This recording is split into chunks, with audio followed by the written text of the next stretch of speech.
Salut à tous, bon dimanche à vous. J'espère que vous allez bien. Nous, on va super bien. On est une petite équipe ici. Et il y a plusieurs localités qui sont là. On a Le Havre, on a Saint-Pierre de Varangeville qui est aussi là avec nous. Et on a aussi les familles qui sont un peu isolées un peu partout. On ne peut toujours pas se rencontrer vraiment dans les églises maisons. Pour l'instant, on garde encore nos distances. Mais ça ne nous empêche pas de vivre un moment là ensemble. Donc rentrons dans la louange ensemble. Je vous invite vraiment à vous consacrer à Dieu et vraiment déposer à ses pieds votre être qui vous êtes. Amen.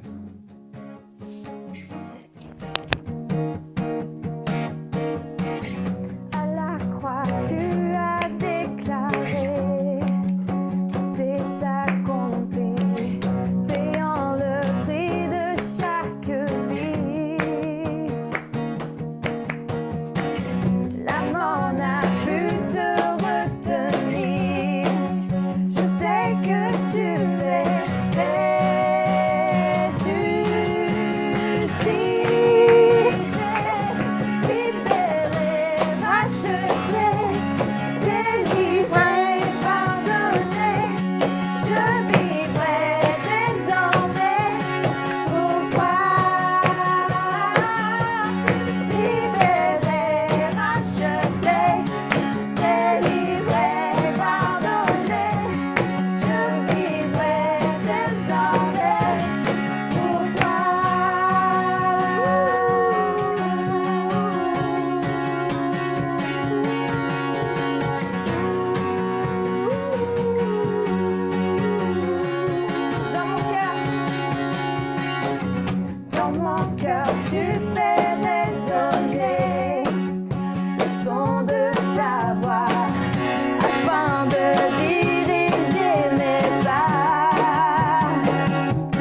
Je vivrai désormais pour toi. Libéré, racheté, délivré, pardonné. Je vivrai désormais pour toi.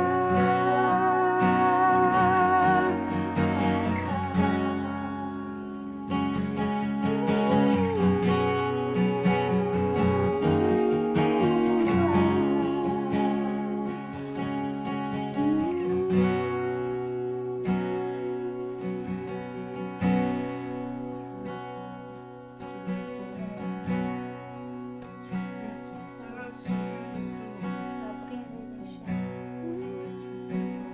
Merci pour ce que tu as fait.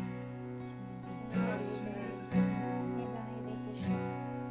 Ouais, on s'attend, Père, à ce que tu parles encore. On s'attend à ce que tu touches notre cœur encore et encore. On s'attend à toi ce soir.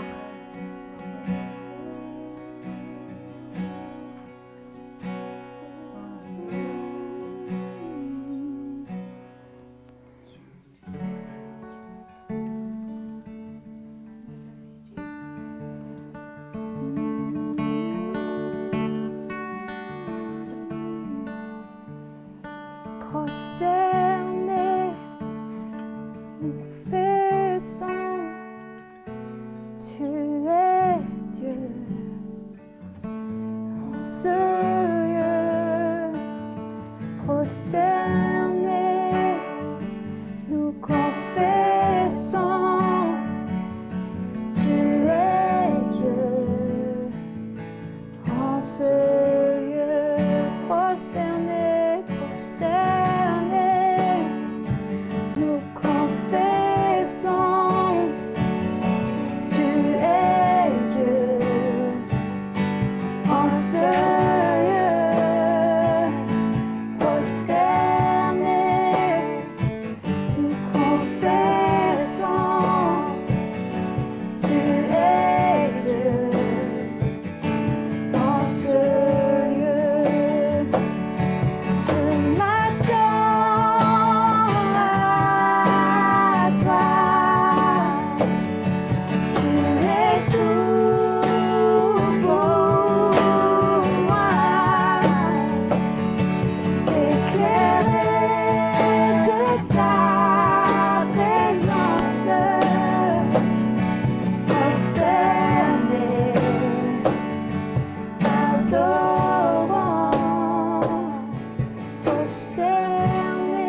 Fils unique de Dieu très haut. Le mystère de ta gloire révélé en toi, Christ, notre Seigneur. Ensemble, ce nom est si merveilleux, ce nom est si merveilleux, le nom de Jésus-Christ, mon roi. Ce nom est si merveilleux, sa beauté sans pareil. Ce nom est si merveilleux, le nom de Jésus.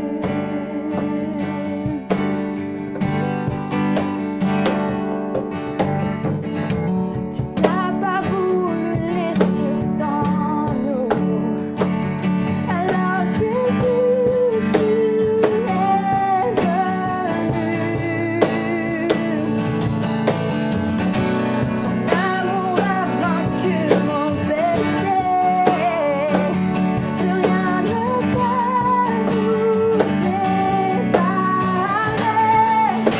Ce nom est si glorieux, ce nom est si glorieux, le nom de Jésus-Christ, mon roi. Ce nom est si glorieux, sa beauté sans pareil.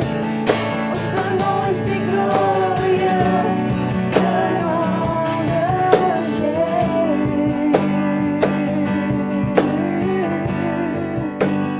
La terre a tremblé, le voile s'est déchiré, désarmant la mort et le péché.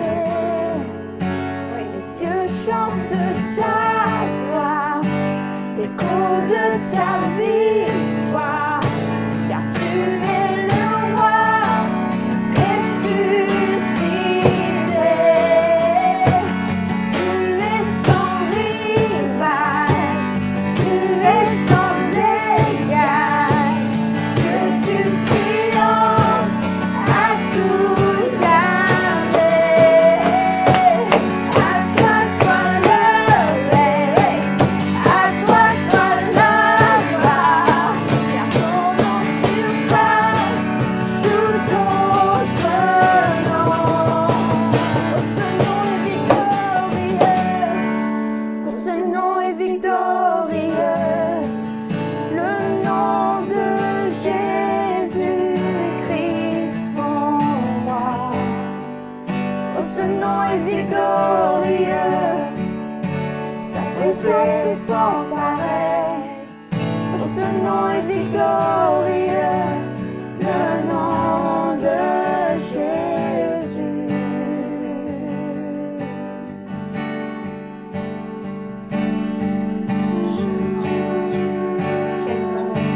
Tu combats pour nous,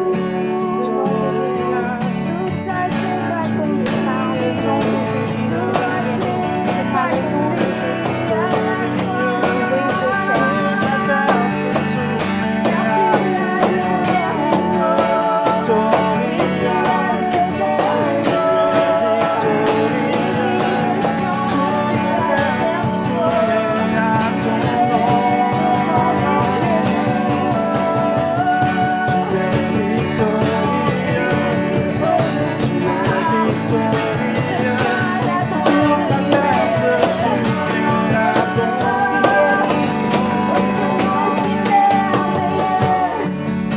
Ce nom est si merveilleux, le nom de Jésus-Christ, mon roi. Ce nom est si merveilleux, sa beauté est sans pareil. Ce nom est si merveilleux, le nom de Jésus. Je déclare ça encore une fois, ce nom est si merveilleux. Ce nom est si merveilleux, le nom de Jésus-Christ, son roi.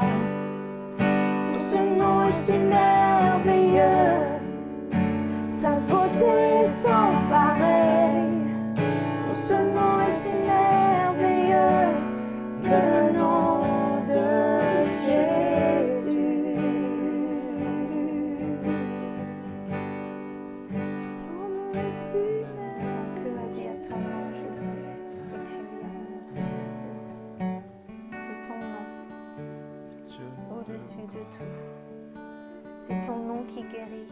C'est ton nom qui brise des chaînes. C'est ton nom au-dessus de tout autre nom.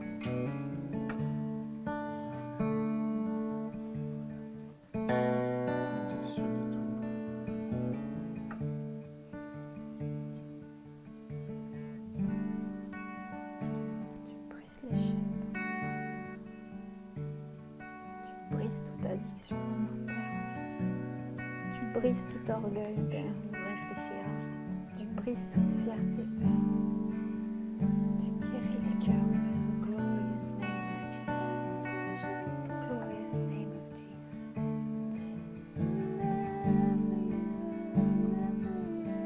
Glorious name of Jesus. Remove every visual power. Amen.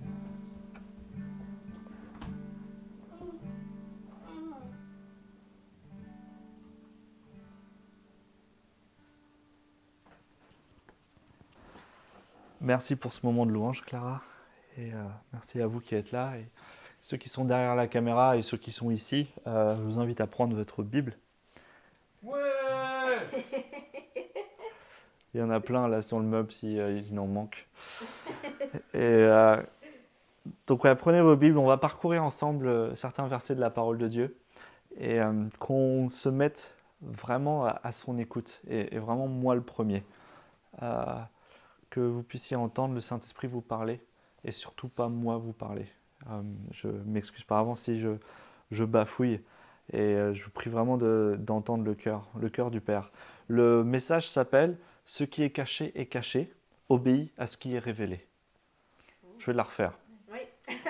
Ce qui est caché, obéit à ce qui est révélé.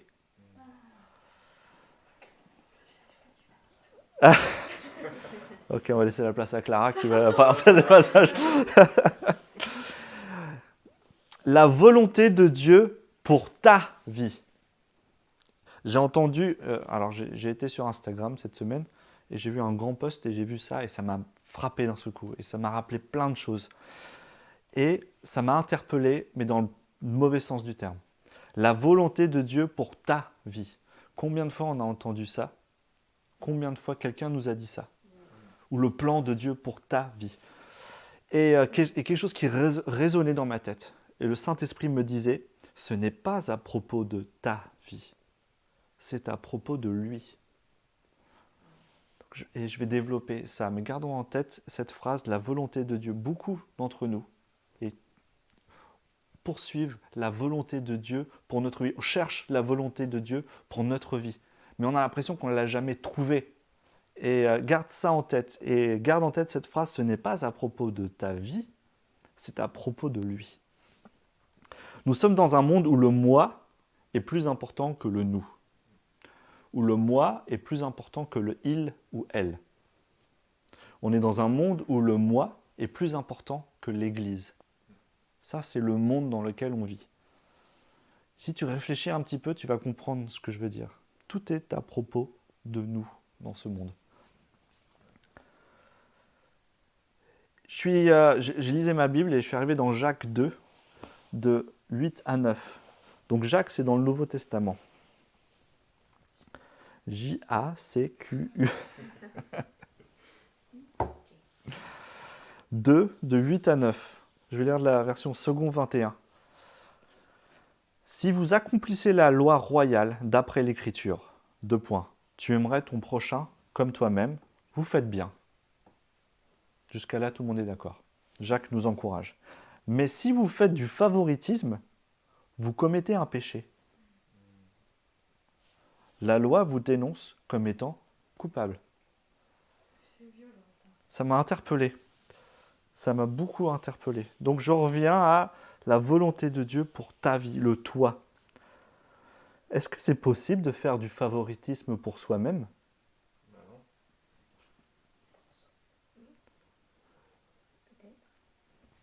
Je, me, je suis plus intéressé par moi que par les autres. Beaucoup d'entre vous passent leur temps à chercher la volonté de Dieu pour leur vie, accomplir leur destinée, trouver leur raison d'être, être la meilleure version de soi-même. Ça vous parle ces choses-là? Fais de moi ce que tu veux. Je veux trouver ma place, trouver mon identité. Vous voyez le schéma qui est en train de se rapprocher? Je centre beaucoup des questions autour de moi. Aujourd'hui, il y a quelques années, j'ai fait avec mon associé, on a été voir un coach en management, un coach en personnalité pour nous aider dans le team management, d'un point de vue professionnel. Et on a pris tout ce test, c'est un test assez psychologique, et il vient en ressortir des choses qui te motivent. Qu'est-ce qui te motive toi? Et la chose principale qui me motivait moi et motivait mon associé, c'était l'altruisme. Et elle dit, tous ceux qui ont l'âge de 30 ans et plus, c'est généralement l'altruisme qui ressort dans la motivation principale. C'est quoi l'altruisme? Le fait de mettre les autres avant, c'est le fait de vouloir élever les autres.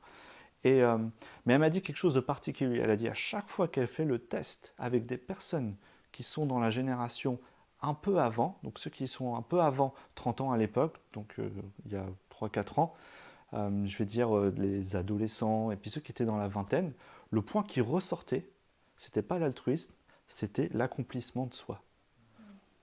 Et il y a toute une génération qui sont un peu plus jeunes et on ne sait pas ce qui s'est passé, mais ce monde-là est en train de nous pousser vers l'accomplissement de soi et puis l'altruisme. Et elle a dit généralement les personnes de 40, de 50 ans, de 30 ans, cette génération-là, ce qui ressort vraiment souvent, et pas tout le temps forcément, j'extrapole, mais c'était l'altruisme. Et là, il y a une nouvelle génération où systématiquement, c'est l'accomplissement de soi. J'ai trouvé ça particulier. Et je me suis dit, dans quel monde on vit? On est en train de tourner le monde vers soi-même et on éduque les jeunes à penser d'abord à eux. La vie est devenue une recherche, je parle pour les chrétiens, la vie est devenue un jeu qui s'appelle « Trouve la volonté de Dieu pour ta vie ». C'est le grand jeu qui est devenu la vie chrétienne. Et je trouve qu'il y a trop de pression sur les jeunes. On met trop de pression sur les jeunes. On leur met la pression que Dieu a un plan pour eux et qu'ils doivent le trouver à tout prix. Et s'ils ne le trouvent pas, ils sont dans l'échec. Ça, c'est ce qu'on impose à cette jeunesse. Et du coup, ils sont là avec l'accomplissement de soi. Et tout ça, c'est souligné par ce que le monde nous veut, par les réseaux sociaux qui sont qu'une image de montrer soi-même, ou en tout cas montrer son intérêt. Et je trouve que ça commence à vraiment ressortir. Et ça ressort tellement dans le monde chrétien que une grande majorité des conférences chrétiennes de jeunes, les titres sont « Développe le potentiel qui est en toi ». Deviens un leader, développe toi-même, développe le héros qui est en toi. C'est le titre des conférences. Et on est en train de dire aux jeunes, viens et on va trouver ce qui fait de toi différent de tout le monde. Et on est en train de tout centrer autour du moi, au lieu de tout centrer autour de lui. Lisons Deutéronome 29-29. C'est important qu'on lise là ensemble la parole de Dieu, qu'on se plonge dedans. Et si on prend un peu plus de temps, on en prend un peu. Voilà. Je vais pas forcément donner des clés, je vais pas donner des solutions. J'ai envie de vous interpeller pour qu'on amène dans un moment de discussion d'église. Deutéronome 29-29. J'avais pas fait gaffe. 29-29. Les choses cachées sont à l'Éternel, notre Dieu. Les choses révélées sont à nous et à nos fils, à perpétuité, afin que nous mettions en pratique toutes les paroles de cette loi. C'est magnifique, non? Les choses cachées sont à l'Éternel. Décharge-toi des choses cachées. Ne cherche pas le plan de Dieu sur lequel la finalité de Dieu pour ta vie, toutes ces choses-là. Deutéronome 29-29. Si vous voulez connaître le futur, les détails de la volonté souveraine de Dieu, vous n'avez pas besoin d'une intelligence renouvelée, mais vous avez besoin d'une boule de cristal. Ça s'appelle la divination. Si vous voulez rechercher ce qui se passe après, c'est pas vers Dieu qu'il faut se tourner. Et j'espère que vous ne vous tournez pas vers ces choses-là.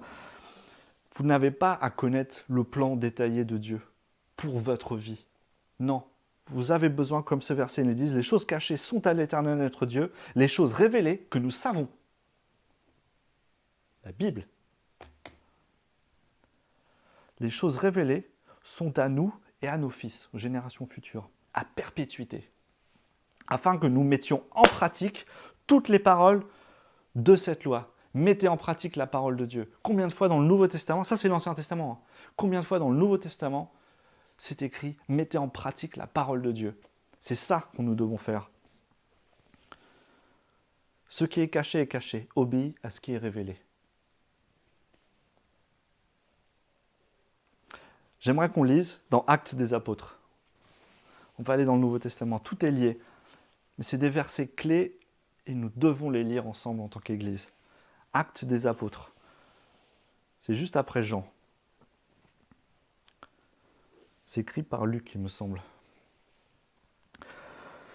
Au chapitre 2, et vous allez aller au verset 41. Vous me dites dès que vous y êtes.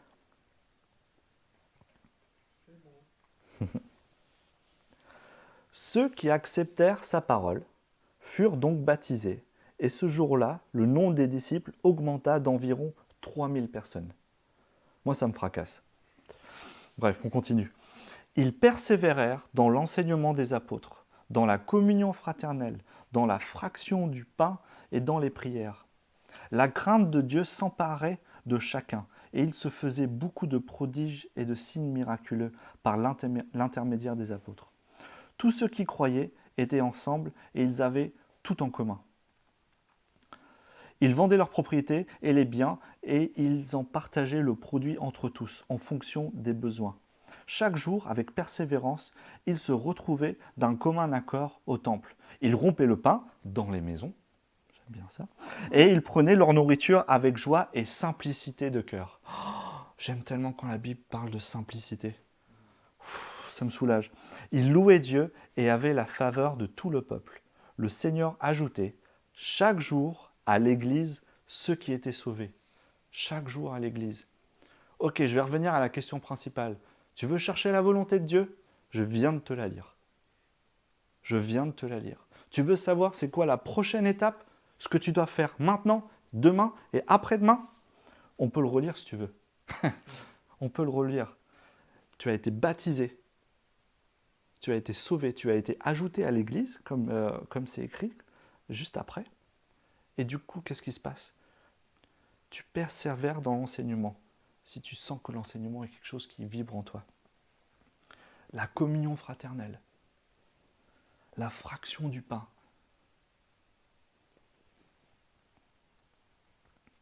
les prodiges, les miracles. Tu es ensemble, tu vis en commun. Tu vends des choses dont tu n'as pas, ou alors tu les donnes à quelqu'un qui en a besoin. Chaque jour avec persévérance, tu te retrouves au temple. On sait où est le temple maintenant? Pour louer le Seigneur. Tu romps le pain dans les maisons, c'est ce que nous voulons faire. Tu loues le Seigneur, tu persévères dans la prière. C'est tellement magnifique. Voilà ce que tu dois faire. Voilà la volonté de Dieu. Commence à le faire. Si tu as été sauvé, le Seigneur t'a ajouté à l'Église. Persévère dans ces choses et tu sauras quoi faire. Tu sauras quoi faire. N'essaie pas d'une manière théologique de comprendre ou d'une manière assez psychologique tes dons et talents pour faire un mix assez spécial pour te dire « Ah, je dois être ingénieur du son » ou « Ah, je dois faire de l'équitation ». Non, tu persévères dans les choses qu'on vient de dire et tu sauras quoi faire. Ça te sera révélé. Et obéis à ce qui t'est révélé.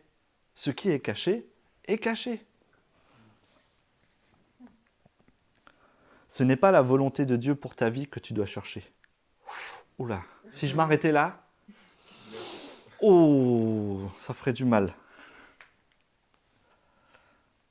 Non, ça c'est une manière de reporter l'obéissance de la parole de Dieu. Ah, bon, quand j'aurai trouvé la volonté de Dieu pour ma vie, là je pourrais commencer à obéir. Non, tu dois obéir à la parole de Dieu. C'est ça, la volonté de Dieu. Paul dit dans 1 Thessaloniciens, oh je l'ai dit direct, 4, verset 3. Voici quelle est la volonté de Dieu. 2 points. Oh, pareil, j'aime bien quand la Bible est comme ça. Voici ce qui est la volonté de Dieu. Si quelqu'un vient me voir et me dit, c'est quoi la volonté de Dieu? Moi, je lui dis, je lis la parole de Dieu et je lis dans Thessaloniciens, 1 Thessaloniciens 4, verset 3, et c'est écrit, voici quelle est la volonté de Dieu. 2 points. C'est que vous soyez saints et que vous gardiez de l'immoralité. Ok, c'est que je sois saint, comme Jésus, et que je me garde de l'immoralité. Ok, la parole est claire sur ce qui est immoral, et la parole est claire sur ce qui est bon. Ok, je suis la parole de Dieu, et ça, c'est la volonté de Dieu. Oh, la simplicité. Tiens, on l'a lu ça aussi avant. Arrête de passer ton temps à penser à toi, et commence à aimer et œuvrer pour l'Église. Et Dieu te trouvera comme juste et digne de l'éternité qui t'est réservée. Tu, et quand je dis tu, c'est quand tu considères toi seul, n'est pas la solution de Dieu pour l'humanité. Grosse révélation, scoop. Tu, Antonin, toi. Non, non, toi, n'est pas la... Pardon. Tu n'es pas la solution de Dieu pour l'humanité. Non, il a répondu à ça. Il a déjà répondu. C'est quoi la solution de Dieu pour l'humanité? C'est Jésus qui est venu et qui est reparti et a laissé son corps, l'Église. Et c'est l'unité de l'Église, hashtag le corps de Christ, qui est la solution pour l'humanité. Et super, t'en fais partie. Super. Tout n'est pas à propos de toi. Par contre, c'est ce que le monde dit. On va lire dans Romains. Oh là là, je vous fais travailler là. Peut-être pour certains, t'as jamais autant lu la Bible là en 3 semaines. Non, je vous cherche un peu là. Non, je sais que vous plongez dans la parole de Dieu au quotidien. Romains 12, 2. Romains 12, 2.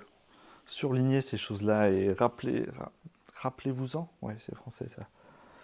Ne vous laissez pas modeler par le monde actuel. Ok, bon. Qu'est-ce qu'on a dit tout à l'heure? Que le monde veut que ça soit soi-même. Soi-même.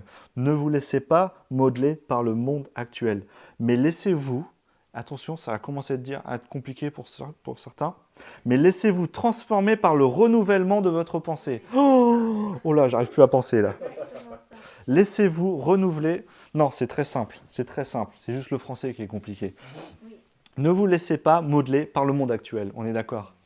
Mais laissez-vous, on va reprendre modeler, mais laissez-vous modeler par le renouvellement de votre pensée. Donc c'est plus le monde qui renouvelle votre pensée, le Jésus renouvelle votre pensée, c'est par ça que vous vous laissez modeler. C'est par la pensée divine. Pour pouvoir discerner la volonté de Dieu. Ah, la Bible me redit c'est quoi la volonté de Dieu? 2 points. Super. Alors, je vais discerner la volonté de Dieu, et en plus il me le dit, 2 points, ce qui est bon, ce qui lui plaît, ce qui est parfait.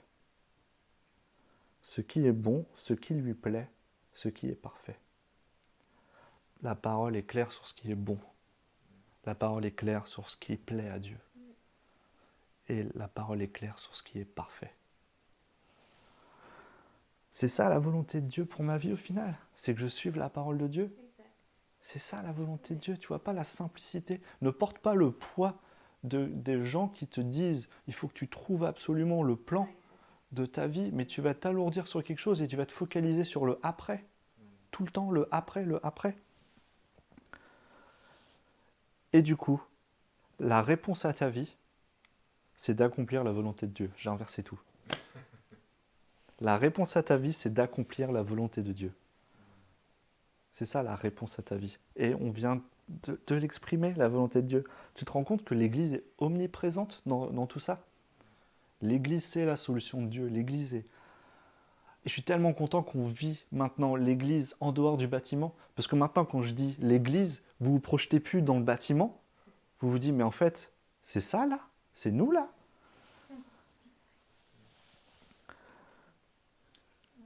Lisons dans Philippiens, et ça va être le dernier verset pour aujourd'hui, sauf si vous voulez continuer à lire la parole de Dieu après. Dans Philippiens 2, 1. Philippiens. C'est une des lettres de Paul, aux Philippiens, des habitants de Philippe. C'est ça? Non. Vous y êtes? Oui. S'il y a donc de l'encouragement en Christ. Ok, donc on a de l'encouragement en Christ au sein de notre Église. Vous êtes d'accord? Ok. S'il y a de la consolation dans l'amour, est-ce qu'on vit la consolation dans l'amour dans l'Église? Je pense que oui. S'il y a une communion de l'Esprit, est-ce qu'on vit la communion de l'Esprit? Oui, moi je le proclame, on vit la communion de l'Esprit. S'il y a de la tendresse et de la compassion, est-ce qu'il y a de la tendresse et de la compassion? Oui, il y en a. Donc rendez ma joie parfaite en vivant en plein accord. Ayez un même amour, un même cœur, une unité de pensée. Ne faites rien par esprit de rivalité ou par désir d'une gloire sans valeur. Mais avec humilité, et c'est ma phrase préférée, considérez les autres comme supérieurs à vous-même. Alors tu peux aller chercher dans toutes les versions que tu veux, tu ne trouveras jamais autre chose que ça. Tu trouveras des variantes, mais ça sera toujours, tu considères l'autre comme plus important que toi. Je vais m'arrêter là. Si tu considères l'autre comme plus important que toi, juste pars de ce principe-là. Quand tu arrives quelque part, ton attitude va être sainte. J'arrive pas à imaginer quelqu'un avoir une mauvaise attitude s'il rentre dans une pièce et qu'il considère les autres comme plus importants que lui.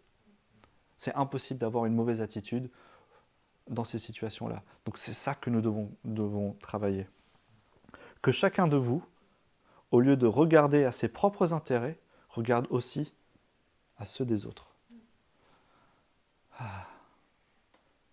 Le message s'arrête là, mon message s'arrête là, mais s'arrête sur une question ouverte. J'aimerais bien qu'on discute ensemble. Donc, qu'on discute ensemble dans les deux églises maisons qui sont là. Et si vous êtes chez vous, si vous êtes tout seul, vous allez répondre aux quelques questions que je vais vous donner peut-être sur le groupe Instagram Friends, ou alors quelqu'un de l'église, WhatsApp, pardon, le groupe ou quelqu'un de l'église, où vous sentez que vous pouvez lui partager. Donc, restez pas isolés, communiquez quand même. Si vous êtes en famille, je vous encourage à le faire. Si vous êtes gêné de le faire entre familles, faites-le quand même. Non, mais pareil, écrivez à quelqu'un avec qui vous sentez que vous avez une connexion dans l'église. Et l'idée, c'est là de discuter ensemble et de vivre ça. Que chacun de vous, au lieu de regarder à ses propres intérêts, regarde aussi à ceux des autres. Et j'aimerais bien qu'on discute et qu'on demande à chacun d'entre nous, là, dans un moment simple, comment est-ce que nous pouvons t'aider dans tes intérêts? Comment est-ce que l'Église peut être présente dans tes intérêts? Comment est-ce qu'on peut t'aimer plus? Partage ce que tu as besoin, ce que tu ressens. Et les autres de l'Église, discutons ensemble comment on peut amener une solution. Et là, tu dis, mais de quoi tu parles? Je vais donner des exemples. Tu as besoin peut-être que quelqu'un passe du temps avec toi. Exprime-le au corps de Christ, exprime-le à l'Église. Et nous allons trouver un moyen de passer du temps avec toi. Tu as peut-être besoin d'une présence en ce moment parce que tu te sens seul ou tu te sens angoissé ou tu as besoin de plus de présence. Nous allons trouver une solution ensemble. Peut-être tu as besoin d'argent. Parle-en. Tu as besoin de nourriture, tu as besoin de la prière, tu as besoin d'un coup de main. Peut-être tu as besoin de rentrer du bois. Hashtag mon père. Ce que je veux dire, c'est que discutons et partageons des choses dont nous avons besoin et faisons exactement ça. Considérons les autres comme supérieurs, que chacun de vous, au lieu de regarder à ses propres intérêts, regarde à ceux des autres. Peut-être que quelqu'un ne va pas exprimer ce qu'il a besoin, mais peut-être que tu sais, et exprime-le, que tu as besoin d'aide. Peut-être que tu as besoin de motivation, d'encouragement. Discutons de ça, discutons des choses dont nous avons besoin les uns pour les autres. Vivons l'Église comme ça ensemble. Peut-être que tu as besoin d'un break, peut-être que tu as besoin que quelqu'un s'occupe de tes enfants pour passer un week-end avec ta femme.